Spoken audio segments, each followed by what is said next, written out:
Şanavaşım dost bu ataş dostlanacak.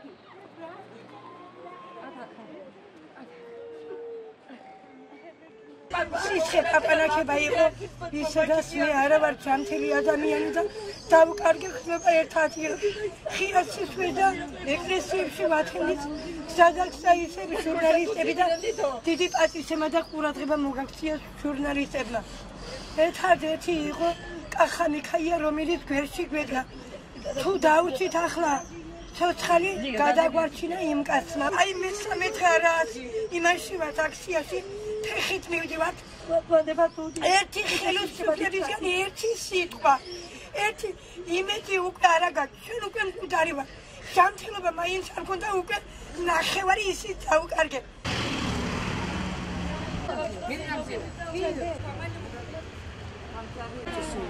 ერთი ღამე და ხვიჩა ნასი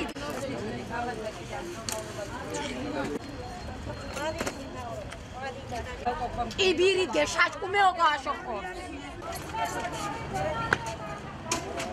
ხეთე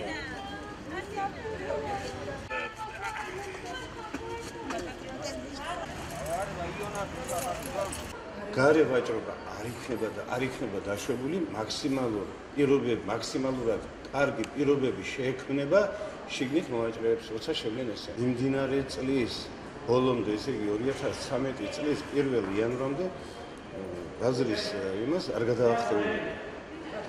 დიახ, იქ ხელშეკრულებასაც გაუფორმებენ, რომ გარანტირებულად იყოს ეს გაფორმებული, რასაც სიტყვიერად პირდებიან. არავინ მათ ყურადღება არ მიაქცია. არც ხელისუფლებამ და არც ოპოზიციამ პირდაპირ ვამბობ. რაც შეეხება ბაზარს, მე ვეუბნები პირდაპირ სააკაშვილს. ხო, ამაყობს იგი რომ მე დავამარცხე კორუფციაო. ქობალიას, შანავას, გუბერნატორს, მათ მოადგილებს, ყველა მაღაზიას, ყველა ფარდულს და სუპერმარკეტს ფლობენ ისინი. მეუბნები სააკაშვილს, ზუგდიდის ბაზარი არის კორუფციის ბუდე და სწორედ ზუგდიდის ბაზარი რომ ვერ გაიხმეს ამათმა.